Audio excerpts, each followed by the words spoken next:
ಇಲ್ಲ ದೀಪಾ, ನಿನ್ ಸಂಬಂಧ ಇಲ್ಲದೆ ಏನೇನೋ ಮಾತಾಡ್ತಿದ್ಯಾ. ಆತರ ಎಲ್ಲ ಏನೂ ಇಲ್ಲ.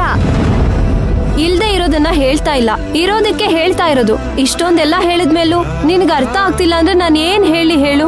ಈಗ ಉಳ್ದಿರೋದು ಒಂದೇ ವಿಷಯ. ಅಣ್ಣ ಬಾಂಗ್ಲಾದೇಶಕ್ಕೆ ಹೋಗೋದನ್ನ ತಡೆಯೋದು ನಿನ್ನಿಂದ ಮಾತ್ರ ಸಾಧ್ಯ.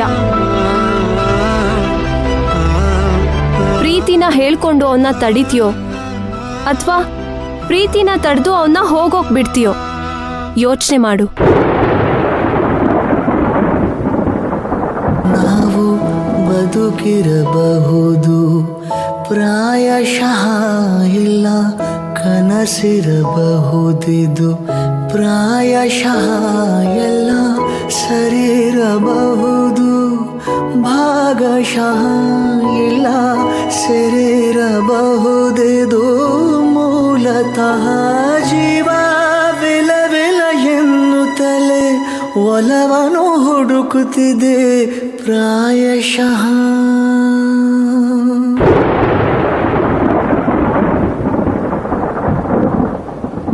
ನಾವು ಬದುಕಿರಬಹುದು, ಪ್ರಾಯಶಃ ಇಲ್ಲ ಕನಸಿರಬಹುದಿದು. ಪ್ರಾಯಶಃ